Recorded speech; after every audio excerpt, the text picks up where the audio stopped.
What's going on, everybody? I am back with our next guest of the night. What's going on, Jason King? How have you been, brother? I've been good, man. How about you? Oh, I've been doing awesome. But last time we spoke, man, you were getting ready for your fight for Valor Fights. I think you were fighting Wesley at the time back in Yep. December. You're back on track now. What changes have you made, since your last fight that you think will help you in this upcoming fight that you got going down against David for Valor Fights 41? Not if anything, I think I'm just doing a little bit less. Not as far as training goes, just as far as everything outside of training. I'm not going to take anything away from Wesley. He got me fair and square. It was a great fight. Prior to that fight, I was transitioning between jobs, going through a job that, the office job that I had for 4 years into a job that I'm doing now that I love. But there was that brief moment, that happened during the fight camp where I was working two jobs basically, and getting everything ready for the transition. And it was just a lot on my plate, leading up to that fight. And then really this time, I've kept to I never really got off the diet for the most part. I stayed pretty well underweight. I stayed on my conditioning. I stayed at my training sessions. So really, it was just continuing to do the things that I love to do, and just taking out all the stuff I didn't love doing, that's provided me a lot more time, to continue training, even more full time than I was. Well, even though you're saying like you do a lot outside of training, and it's all Mhm. pretty much in the fighting community. I mean, for listeners out there that might be the first time seeing you or listening to one of your interviews, man, we were talking about last time. You're a certified judge and ref. Yes. Are you still kind of pursuing that anywhere, or not Oh right yeah. this second? Not right this second. With Valor Fights, I do ref some of their amateur shows. I've been looked at for refing some of their pro cards. The downside to it is just like right now, I want to keep it pretty low key. That is something. MMA is not going to be something, as far as fighting goes, is not going to be something I'm going to be able to do forever. It has a shelf life. It's hard on the body. But I do want to stay invested and involved in the community. So I'm getting my licks in now, as far as reffing goes when I can. But for now, I'm a fighter, first and foremost. I want to do that as long as I can, as much as I can, while my body allows me to. And then after that, we'll start transitioning more into the reffing and the judging. But yeah, no, everything I do is, kind of like you said, within the realm of fighting. Even my day job now is I'm a personal trainer. So, I have a couple athletes here and there. Some of them, looking at MMA. Some of them are not. I have people who are just overweight. But what it's doing is it's constantly allowing me to, first off, I exercise throughout the day now. I don't just sit at a desk ever. And then also it just allows me opportunities to better understand, different mechanics, the way that things work. My personal trainer, he's kind of guiding me along that path, and it's allowing me a better opportunity to understand my body, not only in terms of, lifting weights or aerobics, but how that directly involves in MMA. So it's been nice having a job that kind of tailors to what I want to do. Well, like Uh, you're still in the scene, so even though you're not training or whatever, you could still be learning. You know what I mean? So yes. So that's definitely a plus there. I mean, did you pick out this opponent, or did Valor Fights call and say, "Listen, we got David Suter. We're looking for this fight in March. Are you down?" Or were you like, did you have like three guys? You give them a list. Were you able to pick your opponent? How did this come about? No, Tim Loy, I don't really know who I'm fighting half the time. Tim Loy talks to my coach, Coach Eric Turner at KMA, and then Eric just tells me, "Hey, you're fighting this day." Really, what ends up happening is Eric asks me if I'm going to be ready for, let's say, March, and I say yes. So sometime in January, he said, "Hey, do you want to fight again?" And he said, "Yeah, I'll fight in March. I'll fight in May, whatever." And then Tim Lloyd then talks to him and talk to me a little bit and say, okay, you're fighting March against this guy, and if no bumps and bruises occur here, you're fighting this guy in May, and I just kind of I nod my head and I agree. I don't care who I fight. Just any person is just a person. Do you have a I game don't plan pick or and choose. anything for like amount of fights this year? Like, are you trying to go 2 fights, 3 fights, or are you just playing it by ear, really? I would like to do no less than 3 fights. Yeah. Last year was the first time I was actually able, amateur or pro, to do 3 fights. I went 2-1 last year. Um, I would like to do 3 fights again this year. I would also, the goal is 4, but I can't control a lot of that. It just depends on the way schedule's set up, the way opponents, come and go, whether I get injured or not. So the goal Yeah. for sure is 3. I would like to see 4 though. So last year you were in the running for Pro Sub of the Year and the year's Most Improved Fighter. How did it feel when you saw your name on that list? It was validation that, not only did I see the improvement myself, but that other people did as well. I did get nominated for 2 different divisions. I did not win the most improved fighter of the year, but that's okay. I think a guy named Nick Baker won that, and shout out to him. He's 3-0 as a pro now, so he's definitely improving as well. But I did win sub of the year, so and I'm known as the kicking knockout guy. So to have a submission win. Prior to that, I had 1 submission win as an amateur, and that was by a standing guillotine, which I don't even know if that counts. That's awesome. So, yeah, this was my first, I guess what I would consider was a legitimate submission win.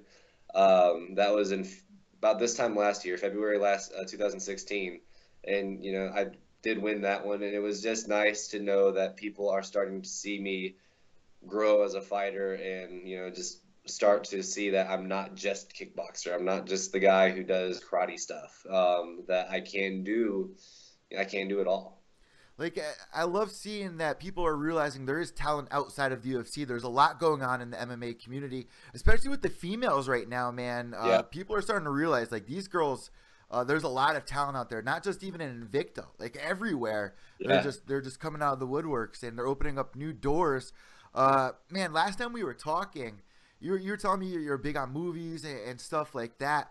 I'm a little late on this whole bandwagon thing, but I'm just starting it on Netflix. Stranger Things. Have you ever seen that?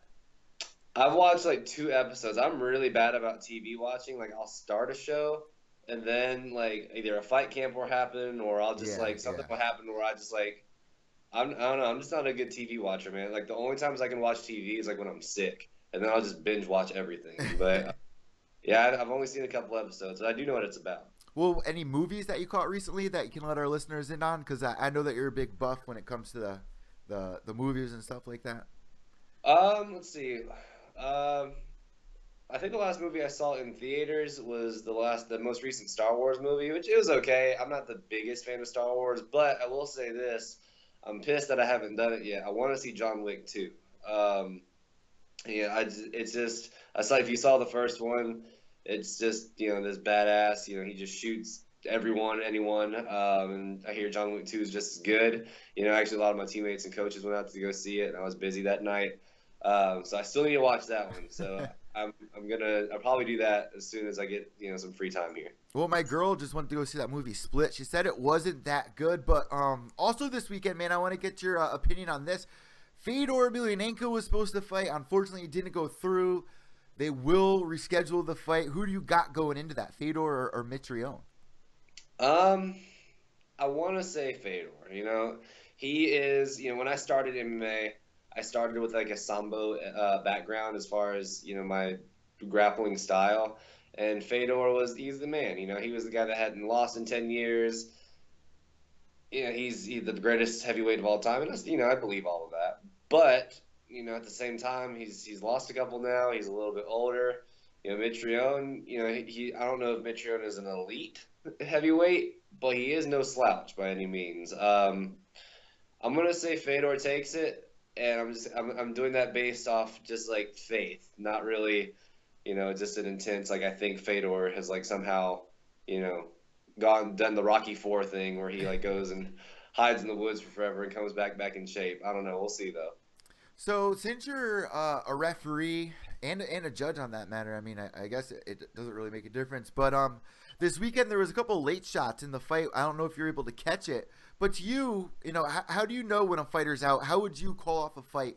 What do you see? Is it the eyes rolling back in the back of the head? I mean, what at what point do you jump in?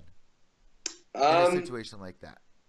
Yeah, the rule is when the fighter is no longer intelligently defending themselves, and in the case of late shots, I I don't think the first one was intentional, but being a fighter, I know things get heated, and you start to not get see red, but get tunnel vision, where you just kind of you don't hear anything, you don't see anything. And that is where the ref's job comes into play.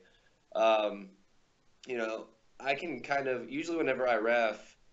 I can hear the 10-second bell, and the second when that 10-second clap happens, I make sure that I'm ready to stop that fight. When I say I'm ready to stop this fight, I don't just say stop from 10 feet away.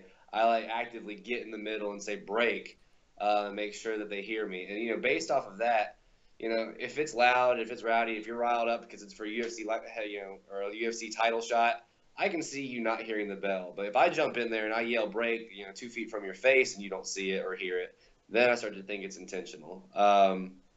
It is hard as an amateur or for an amateur bout. I did call one fight questionably early. I stand by my decision, and it was just one of those weird things where he threw a punch and this guy went out cold, but as soon as he touched the floor, he popped right back up. And when you see those eyes roll back and the knees go limp, I know what that is. That is a knockout. Now, when he touched the floor and he popped right back up, it's already That's too like late. freakish to see Yeah, when people do that. right. Yeah, I mean, I'm already waving my hands. I'm already stopping the fight. I can't just go around and say, just kidding. Yeah, yeah. But you know, as far as the Holly Holm fight, which I'm assuming is one that you're talking about, I definitely think a point should have been taken away after the multiple incidents within the same fight. Um, but I can also, as a fighter, understand, you know, getting that tunnel vision. Actually, when I fought, Nick Martino, I got a little bit of flack from his camp about hitting him after he was already out, and it wasn't a matter of me, trying to like beat a guy while he's down. It was just a matter of the ref didn't stop the fight, and I didn't want to go to a round two. It happened at the very end of round one, and I knew I had the finish if I had kept going, but I didn't want that ref to almost stop the fight, but then back up, and then we have to go to a second round. Yeah, yep. So Uh, yeah, I mean, it just sucks because it was supposed to be such a special moment for the girls, and it yeah, just got clouded like by those late shots. I mean, I spoke with Jermaine before the fight, and such a nice soul. She had nothing bad to say about Holly. I mean, both of them are great. Then you got Chris Cyborg lurking in the shadows. So yeah. it just sets up an amazing storyline for the UFC moving forward with that. But man, Valor Fights, you're signed with them. You got this upcoming fight March 11th. What can we expect when we tune in to watch? You can expect, a new and improved Jason King. Yeah, the hardest opponent to beat, I believe, is yourself. It does not matter who the opponent is. I could be fighting, Tyrone Woodley for the 170 title, and I could be fighting David Suter. Neither one of those opponents are going to be harder than me.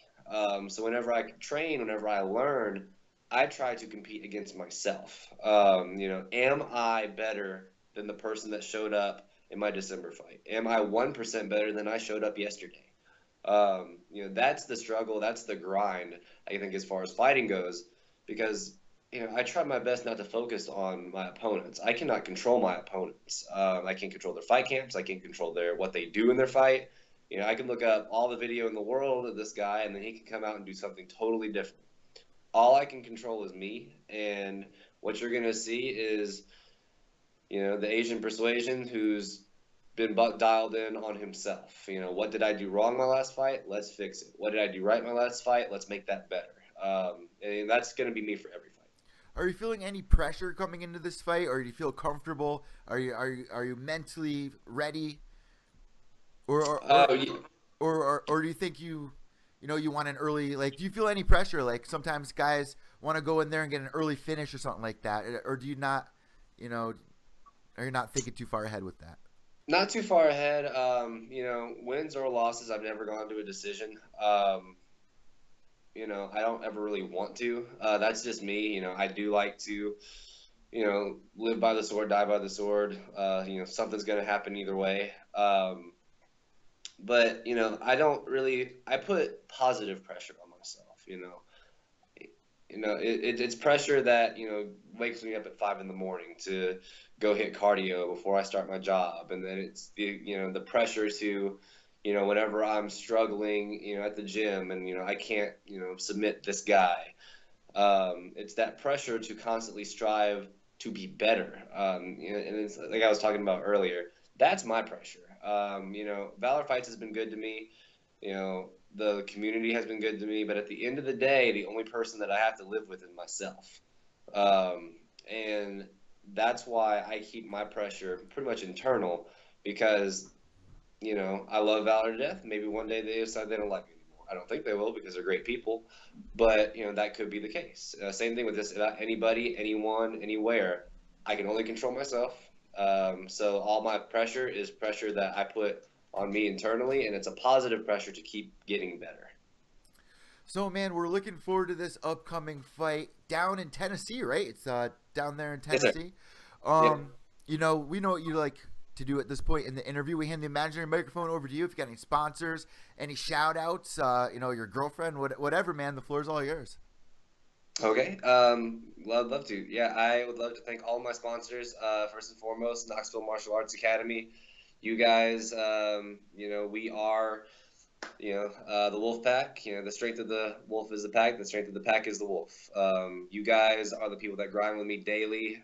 We bleed together, sweat together, and we're all in this journey together. I love you guys to death. Thank you to my coaches, Eric and Joey, for all of the knowledge they've given me over the years and all the knowledge they will continue to give me. Shout out to Frankie's Body Shop. My man, Frankie Padilla, he's my personal trainer, my strength and conditioning coach. He took me from a beanpole this time last year to a decently sized 170 guy. Couldn't have done that without you. Love you to death. Also the best boss in the world as far as working with. Fit Tech, Chloe Padilla. She is another personal trainer, but she's also my primary strength and conditioning workout partner. She's in there getting her ass kicked by Frankie just as much as I am. Hey, Jason, stand up for a second so the audience can see what's on your shirt. Yeah. It's a Fit Tech right here by Chloe Padilla. She is, like I said, she's one of my primary lifting and strength and conditioning partners. She is just a badass chick. She definitely is putting in her work. She's actually a bikini competitor. So if you're on Instagram and you want to follow me at Asian Persuasian MMA. If you want to follow her at Chloe Padilla. Let's see. I'd like to thank NutriShop Knoxville. That's right there, for all of their help with my supplementation. All my proteins, pre-workouts, post-workouts. They take care of all that for me. Just Heart Apparel for all of their continued support over the years, and Mad Tatter Studios for all the work they've done on me, and all the love they've given me over the years. Thank you all. So before we let you go, I know our podcast listeners aren't really able to see this interview, but I see you're in a white room. What are you in, your apartment, or where are you at right now? Yeah. This is my office of sorts. This is just a home office, and you can kind of see just random stuff all over a big long desk, and then I'm actually surprised they're not barking, but I've got dogs passed out everywhere. They've growled a couple times, so what you haven't seen is me subtly smacking them underneath the table, trying to get them to be quiet. Well, I got 8 rats and a little puppy now, so I know what it's like when you're in the middle of an interview. I mean, sometimes I hear people outside the door yelling my name and stuff, so it's oh my God. So I feel you on that, brother. So thank you so much for coming on once again, man. I can't wait to talk with you again. We always have good conversations here when you come on. So good luck with your fight coming up March 11th, guys. Make sure you tune in for Valor Fight 41 going down March 11th, going against David Suter. Best of skill coming up for your fight, man. And, of course, we'll be looking forward. All right. Thank you, man. Thank you so much for the interview. God bless.